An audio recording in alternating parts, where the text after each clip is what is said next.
나는 오래 살았다. 그리고 솔직히 말하면 너무 많은 사람의 절망을 보며 살아왔다. 사람들은 절망에 빠졌을 때 이렇게 말한다. 이제는 방법이 없다. 나는 이미 늦었다. 세상은 나를 버렸다. 하지만 내가 평생을 살며 깨달은 한 가지 진실이 있다면 절망은 어느 날 갑자기 찾아오는 것이 아니라 조용히 아주 오랜 시간에 걸쳐 우리 마음 안에서 자라난다는 사실이다. 특히 50이 넘은 사람들의 절망은 가난 때문만도 아니고 건강 때문만도 아니다. 그보다 더 무서운 것은 이제는 바꿀 수 없다는 생각이다. 나는 젊은 시절 전쟁을 겪었다. 아무것도 가진 것이 없었고 내일을 약속할 수 없는 시대였다. 그때도 사람들은 절망했다. 하지만 그 절망 속에서도 끝내 무너지지 않은 사람들에게는 공통점이 하나 있었다. 그들은 상황을 붙잡으려 하지 않았다. 사람을 원망하지도 않았다. 운명을 저주하지도 않았다. 그 대신 자기 마음을 먼저 돌아보았다. 요즘 사람들은 절망에 빠지면 세상을 탓한다. 가족을 탓하고 시대를 탓하고 자신을 무시한 누군가를 떠올리며 밤마다 분노를 키운다. 하지만 나는 단호하게 말하고 싶다. 50 이후의 절망은 밖에서 시작되지 않는다. 이미 마음이 지쳐 있었고 이미 마음속에 놓지 못한 것들이 쌓여 있었기 때문에 어느 순간 무너지는 것이다. 사람의 마음에는 공간이 있다. 그 공간이 후회로 가득 차 있으면 희망이 들어올 자리가 없다. 분노로 가득 차 있으면 감사와 평온은 발디딜 틈이 없다. 나는 많은 노년의 얼굴을 보아왔다. 비슷한 나이, 비슷한 환경인데 어떤 사람의 얼굴에는 늘 짜증과 불만이 서려 있고 어떤 사람의 얼굴에는 이상하리만큼 고요함이 흐른다. 그 차이는 재산도 자식도 아니다. 붙잡고 있는 마음의 무게다. 사람은 나이가 들수록 잃은 것보다 놓지 못한 것 때문에 더 괴로워진다. 젊을 때의 상처, 말하지 못한 억울함, 인정받지 못했다는 감정, 자식에게 받은 서운함, 세상에게 받은 모욕, 이것들을 내가 참고 산 증거라며 가슴속에 모아둔다. 그러나 마음은 창고가 아니라 쌓아둘수록 썩는다. 절망이란 어느 날 갑자기 닥치는 불행이 아니라 정리되지 않은 마음이 스스로를 무너뜨리는 과정이다. 나는 절망에 빠진 사람에게 위로부터 건네지 않는다. 괜찮다는 말도 쉽게 하지 않는다. 그 대신 이렇게 묻고 싶다. 지금 당신 마음속에 아직도 꼭 쥐고 있는 것이 무엇입니까? 대부분은 대답하지 못한다. 혹은 이렇게 말한다. 그건 내가 당한 일이니까요. 그러나 인생은 누가 더 많이 당했느냐의 싸움이 아니다. 누가 먼저 내려놓느냐의 문제다. 나는 이것을 윤리의 문제로 보지 않는다. 도덕의 문제로도 보지 않는다. 에너지의 문제라고 본다. 마음이 무거우면 몸도 무거워지고 말도 거칠어지고 사람도 떠난다. 그러다 보면 운이 나빠졌다고 말한다. 하지만 운은 늘 마음이 머무는 곳으로 흐른다. 분노와 억울함이 머무는 마음에는 그에 어울리는 현실이 찾아온다. 이것을 나는 벌이라고 부르지 않는다. 자연스러운 흐름이라고 부른다. 절망 속에서 돈을 잃은 사람보다 관계를 잃은 사람이 더 많다. 관계를 잃은 사람보다 자기 마음을 잃은 사람이 더 많다. 그리고 마음을 잃은 사람은 아무리 많은 것을 가져도 늘 절망 속에 산다. 그래서 나는 절망에 빠진 사람에게 많은 방법을 말하지 않는다. 단 하나만 말한다. 아직은 이르다. 아직 내려놓지 않았기 때문이다. 사람들은 절망에 빠지면 무언가를 더 얻어야 한다고 생각한다. 돈을 더 벌어야 한다고 말하고 사람들에게 인정받아야 한다고 말하고 적어도 누군가에게는 자신의 억울함을 이해받아야 한다고 말한다. 그러나 내가 살아오며 본 현실은 다르다. 절망의 바닥에 있는 사람일수록 이미 너무 많은 것을 마음에 쥐고 있다. 쥐고 있는 것이 많을수록 손은 붓고 놓을 수 없게 된다. 나는 젊은 시절 한 노교수를 가까이서 모신 적이 있다. 그분은 평생 가난했고 큰 명예를 누리지도 못했다. 그런데 이상하게도 그분의 방에 들어가면 마음이 편안해졌다. 방에는 오래된 책 몇 권, 낡은 책상 하나, 그리고 창가에 놓인 작은 화분뿐이었다. 나는 어느 날 그분께 물었다. 교수님, 이렇게 단출하게 사시는데 후회는 없으십니까? 그분은 잠시 웃으며 이렇게 말했다. 후회는 정리하지 않으면 짐이 되지만 정리하면 지혜가 되네.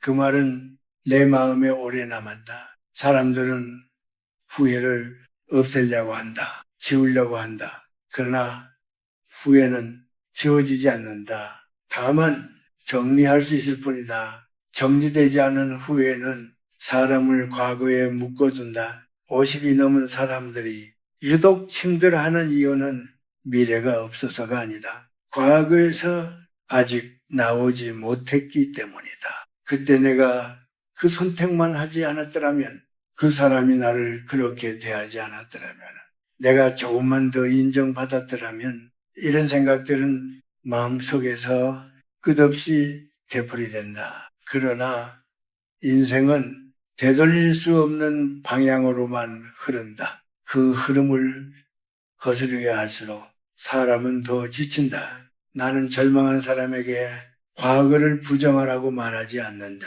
그저 과거를 제자리에 놓으라고 말한다. 이미 지나간 일은 오늘의 나를 판단하는 기준이 아니다. 그것은 그때의 나였을 뿐이다. 많은 사람들이 자기 자신을 과거의 실패로 규정한다. 그러나 그것은 가장 잔인한 판단이다. 나이가 들수록 사람은 더 관대해져야 한다. 남에게가 아니라 자기 자신에게. 나는 상담을 하다 보면 이런 말을 자주 듣는다. 교수님, 저는 너무 많은 것을 잃었습니다. 그럴 때마다 나는 이렇게 묻는다. 그럼 지금도 꼭 쥐고 있는 것은 무엇입니까? 대부분의 사람은 잠시 침묵한다. 그리고 조심스럽게 말한다. 자존심입니다. 분노입니다. 억울함입니다. 바로 그것이 절망의 뿌리다. 자존심은 젊을 때는 사람을 지켜주지만 나이가 들면 사람을 고립시킨다. 분노는 순간적으로는 힘이 되지만 오래 품으면 몸과 마음을 함께 병들게 한다. 억울함은 말하지 않으면 쌓이고 쌓이면은 삶의 색을 바꿔놓는다.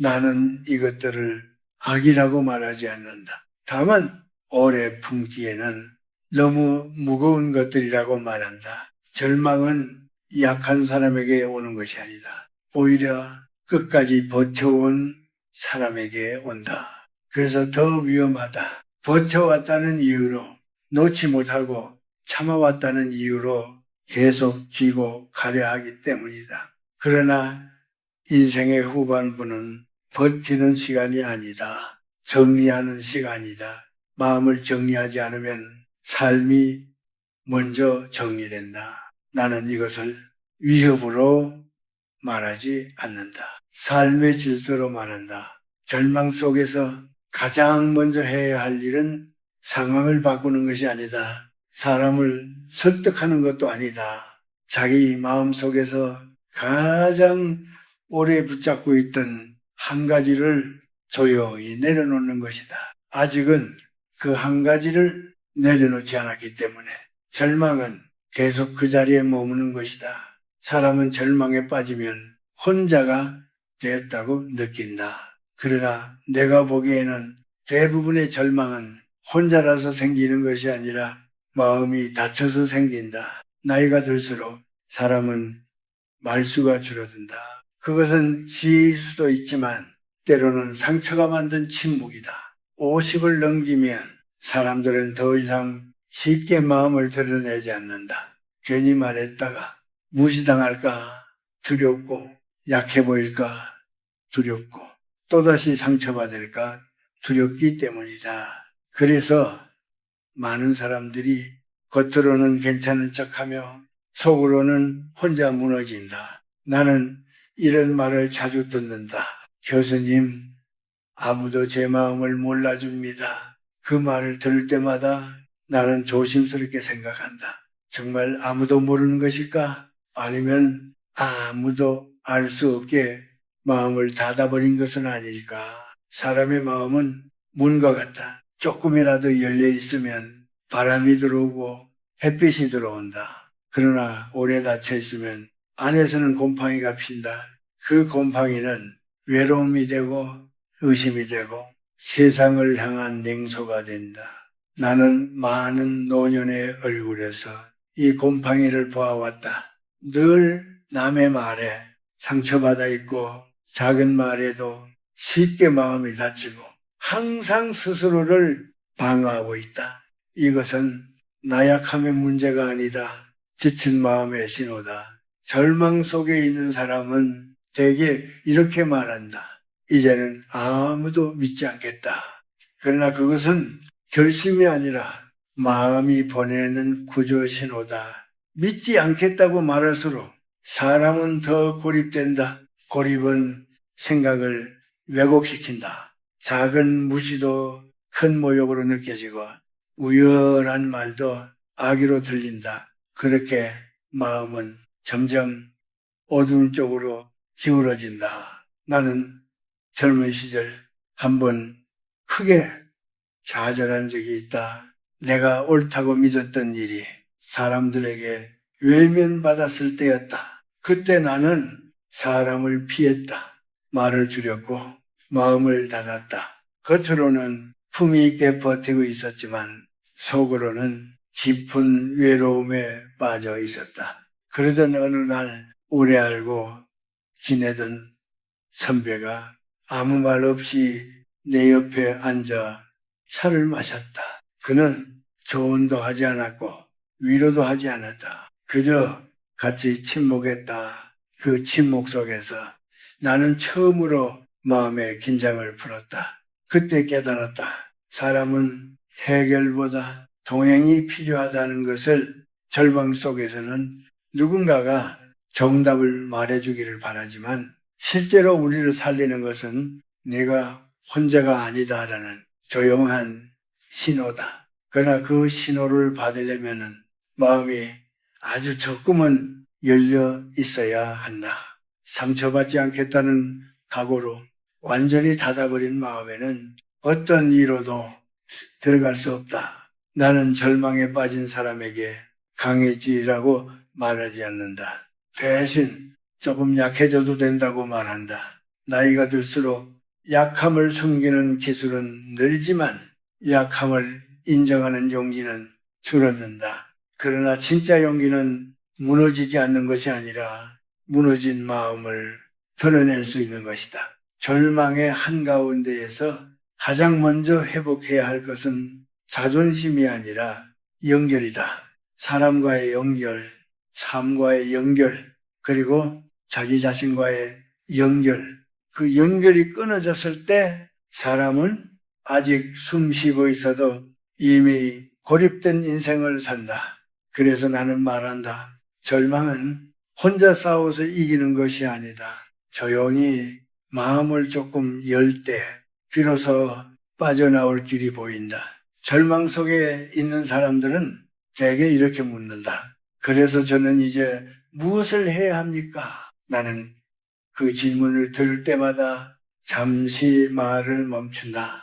왜냐하면 사람들이 기대하는 대답은 대개 새로운 목표이기 때문이다. 새로운 계획, 새로운 결심, 새로운 각오. 그러나 인생의 후반부에서 우리를 살리는 것은 새로운 것이 아니다. 오히려 하나를 빼는 일이다. 나는 평생을 살며 많은 사람들의 인생이 어디에서부터 다시 흐르기 시작하는지를 지켜보았다. 그 시작은 늘 비슷했다. 어떤 사람은 집안에 오래된 물건 하나를 버리며, 어떤 사람은 매일 하던 말 한마디를 멈추며, 어떤 사람은 늘 마음속으로 되뇌던 원망을 내려놓으며 조용히 변하기 시작했다. 사람들은 이런 변화를 하찮게 여긴다. 그게 무슨 도움이 되겠습니까? 현실은 그대로인데요. 하지만 나는 단호하게 말한다. 현실은 마음이 바뀐 뒤에야 천천히 따라온다. 절망 속에서 가장 먼저 해야 할 일은 세상을 설득하는 것이 아니라 자기 마음이 어디에 매달려 있는지를 정확히 보는 것이다. 나는 50이 넘은 사람들에게 자주 이렇게 말한다. 이제는 삶을 더 채울 나이가 아니라 삶을 가볍게 할 나이입니다. 집을 둘러보라. 쓰지 않는 물건, 보면서 기분이 가라앉는 물건, 과거의 실패를 떠올리게 하는 물건, 그것들은 단순한 물건이 아니다. 당신의 시간이 아직 거기에 묶여 있다는 증거다. 하나만 버려도 좋다. 많이 버릴 필요는 없다. 중요한 것은 나는 이제 정리하는 사람이다 라는 선언이다. 말도 마찬가지다. 절망 속에 있는 사람들은 무의식적으로 자기 삶을 스스로 저주하는 말을 반복한다. 나는 원래 운이 없다. 나는 늘 이런 대접을 받는다. 내 인생은 이 정도다. 이 말들은 사실이 아니라 습관이다. 그리고 습관은 인생의 방향을 만든다. 나는 긍정적인 말을 억지로 하라고 말하지 않는다. 다만 자기 자신을 깎아내리는 말은 이제 그만두라고 말한다. 그것은 겸손이 아니라 자기 학대다. 그리고 사람에게 상처받았을 때 꼭 기억해야 할 한 가지가 있다. 모욕은 상대가 준 것이지만 그 모욕을 계속 들여다보며 사는 것은 내가 선택한 일이다. 나는 많은 사람들이 과거의 한 장면을 수십 년 동안 되풀이하며 사는 것을 보았다. 그때 하지 못한 말, 그때 받았던 시선, 그때 느꼈던 수치, 그 기억은 이미 지나갔지만 마음속에서는 아직 현재형이다. 절망에서 벗어나기 위해 반드시 해야 할 일은 그 장면을 오늘의 자리에서 내려놓는 것이다.